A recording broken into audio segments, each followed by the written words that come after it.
That's so stupid. If you minimize the camera, it stops recording. Wait, can we all say hi to our future selves? Did you sure? I'm not gonna 3. All right, you guys said hello. All right, which one of these do I need parameters for? All of them except. What's your consensus? All of them, or since Paul's the only one raising his hand. Which one do I need it for? Int, range, weight. That I don't need parameters, my bad. Don't. Choice. Choice? No, I do need this one. I do need parameters for this one. Ty, you want to help him out? Don't you not need one for random or dot random? Or Yes. That's the only one you don't need parameters for. But can't you put them into that one? No. It freaks out. Wait, which Yeah.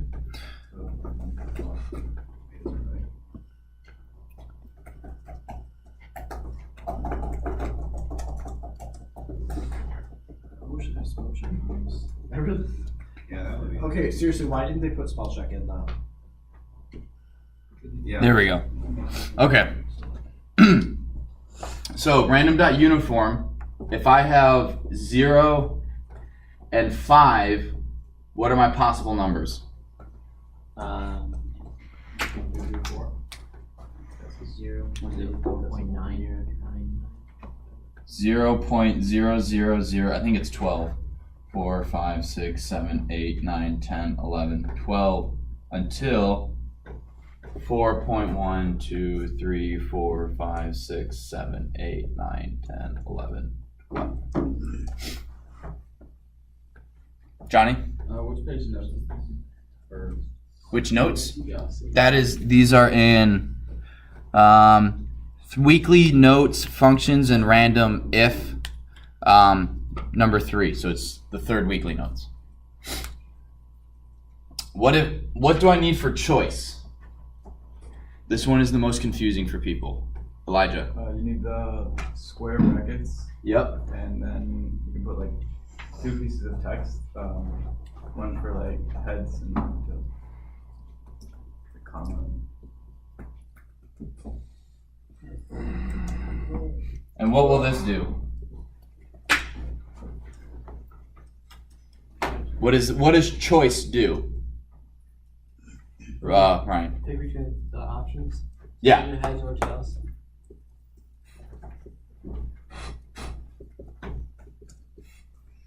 And so obviously if I have more options in there, it'll randomly choose from one of those, right?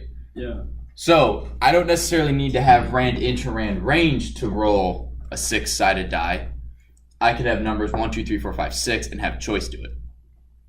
Either way. What about rand range? What parameters do I need for here?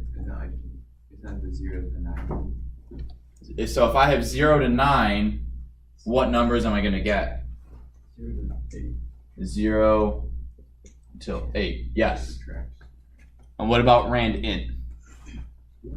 That's also 0 to 9. Whole numbers. 0 to. So if we do 0 to 9, what numbers do I get here? 0 to 9. 0 to 9.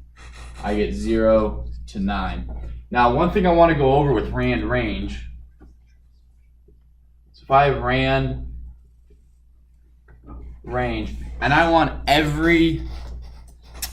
random multiple of 5 from 0 to 500. What do I do? How do I do that? Trevor? Oh no. Oh, no? I just figured something. I was making a mistake on this. Gotcha. Ty? Wouldn't you do like get the parentheses and then 0, comma, didn't you say up to 500? Yes, so 500 and then comma 5? you are extremely close. It'd be 501. Oh. Right, because rand range, if this is A and that's B, you get a random number from A all the way to B minus 1. But this is correct.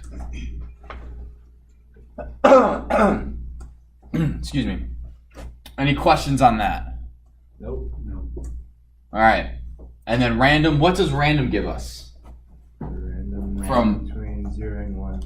So I get 0, 1, 2, 3, 4, all the way 0.999. So it never just gets to 1. I don't think so.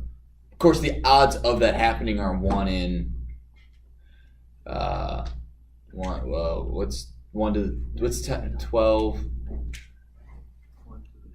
million billion trillion 1 in trillion 1 in a trillion. It's time to test my luck. So you're telling me there's a chance. All right. Chance. Does anyone know what that movie? Not. If you don't know, don't never tell me the odds is from. That I weep. But you're telling me that it's a chance? Who knows what that's from? Dumb and Dumber. All right. So now we're gonna go over if statements.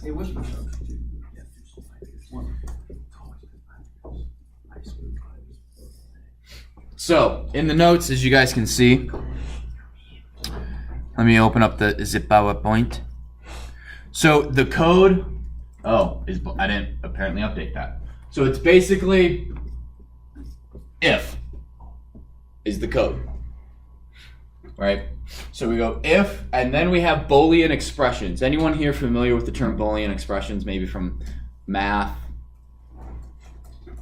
They're greater than, less than, equal to, or not equal to.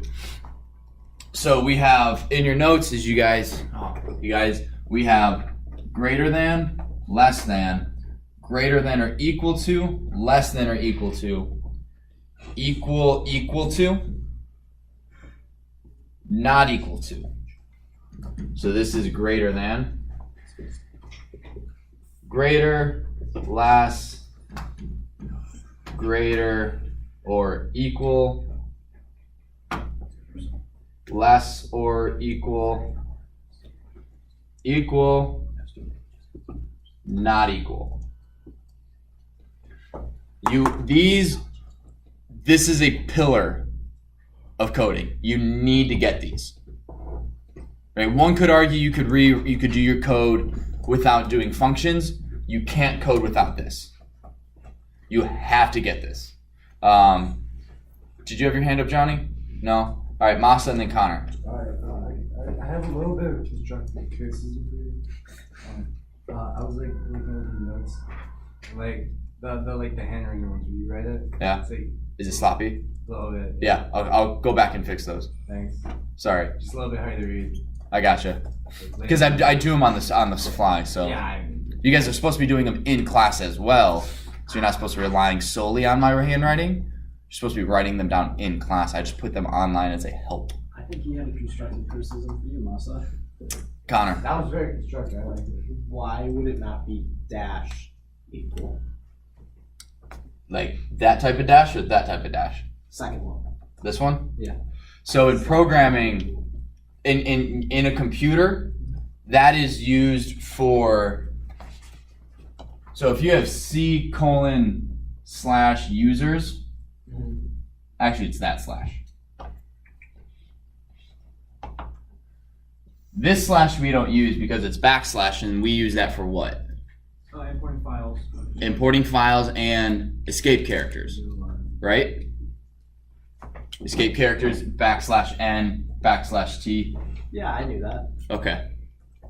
Well, may want to look over this because you'll need them for the quiz. Okay. When's the quiz? Next week, I think next Tuesday. I think. I'll have to double check exactly what's on it, but it's next week. Cool. If it's this way, if we're coding, what does that equal? 2. So it can't be this slash because it's already used in division. Right. It can't be this slash because it's already used in a multitude of things. And they just decided an exclamation mark would be cool. In a lot of coding, yeah. Okay. I'm pretty sure that's how it is in Java. I'm not 100%, but Is it possible to do equals exclamation mark, or does it only work one way? it only works one way. The equal always has to be second. Okay. This one you have double because if you have exactly, so if I have x equals 6, what is that? I'm creating a variable that equals 6, whereas this is checking does x equal 6? So if I have if x equal 6, we have to end it with a colon. Just like we do with defuncting. Defining a function. Define the function. And then what will happen is you'll get an indentation. And so if this is true, it does this. So print true. It will do this. Whatever line of code is indented, it will do it. Since we're going to have x. So you're not actually typing true? Or what do you... I'm confused. The computer evaluates that. So what it'll do, and I'm going to bring up the code in just a second. So what it does, it's just a lot easier for me to explain on a board because then I can draw and do all this stuff. So what it does is in the code, it looks at this. It goes, if x equals 6. What it does is it checks and sees what x is.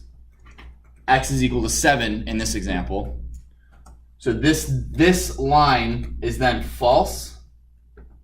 So it skips to the next line of code. Okay?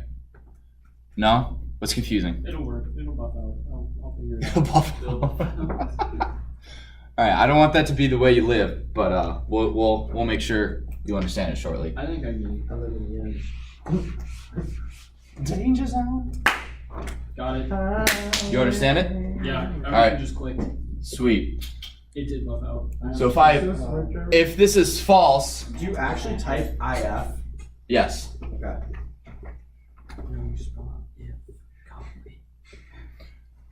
So if this is true, if x is equal to 6, it's going to print whatever's in here because that's how I wrote my code. I could have print whatever, right? This is just a test. If this is false, because x is equal to 7, it skips and goes to the very next line.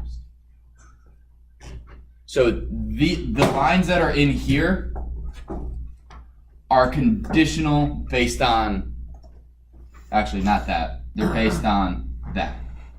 Yes? When that code print true, if it was actually 6 and print true false? Wait. Yeah. Alright. Yes, that's actually a very good point. What it will do, so if this is true, right, so let's say x is 6, so this becomes true. It will no longer skip this line. It will go to that line. Then when this line is done, it goes to that line. It continues in a line-by-line notion. So you would, if this were true, you would get print true, it would print true, and then print false. So what if I don't want that to happen? What if it says, if it's 6, do this. If it's another number, do this. Right? That's obviously the next question that you guys have, right? Because I don't want to have just a bunch of if statements. So if it's equal to 6, what happens if it's equal to 7?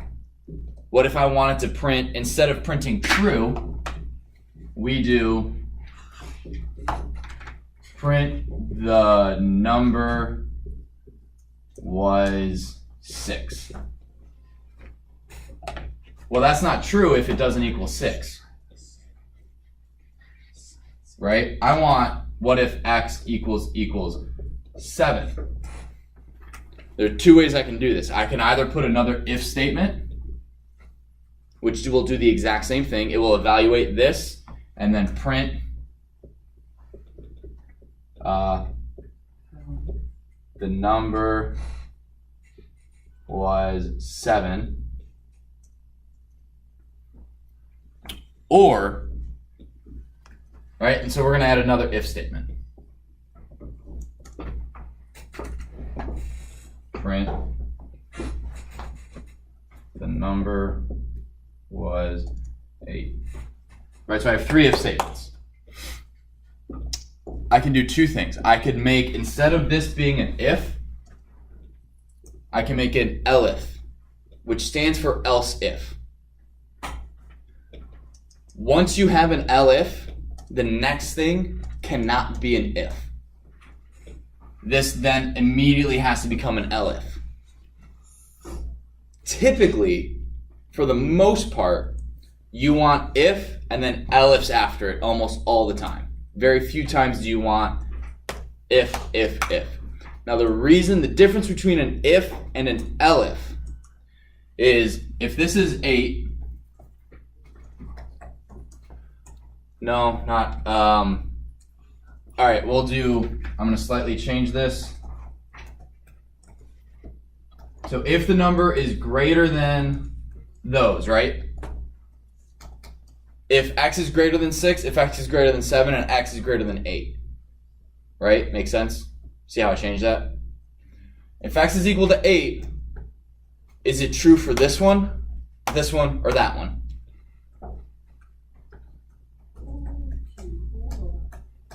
Is x greater than 6? Yeah. So it would be true for this statement. Is x greater than 7?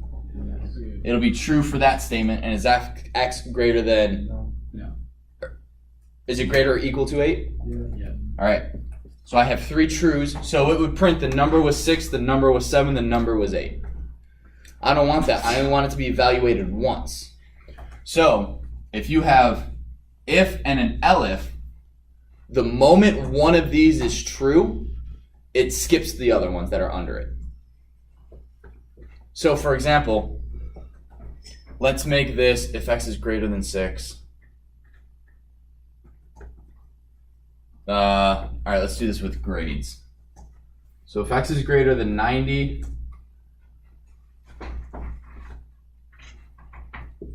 A plus, right? You get an A plus. If it's greater than 80,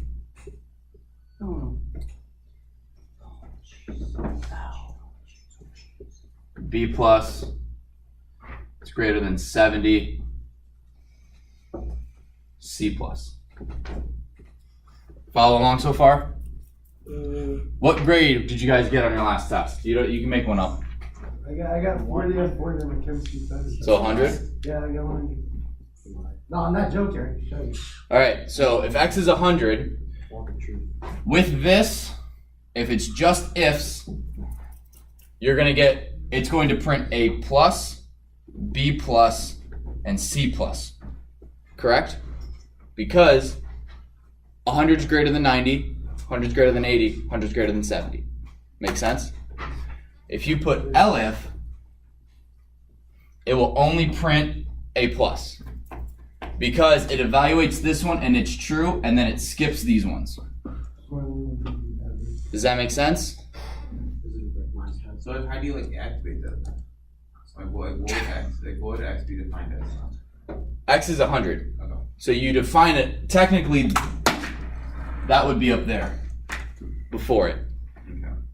Do you guys you guys understand that? Yes, doctor. That's what I'm about to do. Yeah, I'm gonna start typing this out for you guys so you can kind of see it in action. Yes. So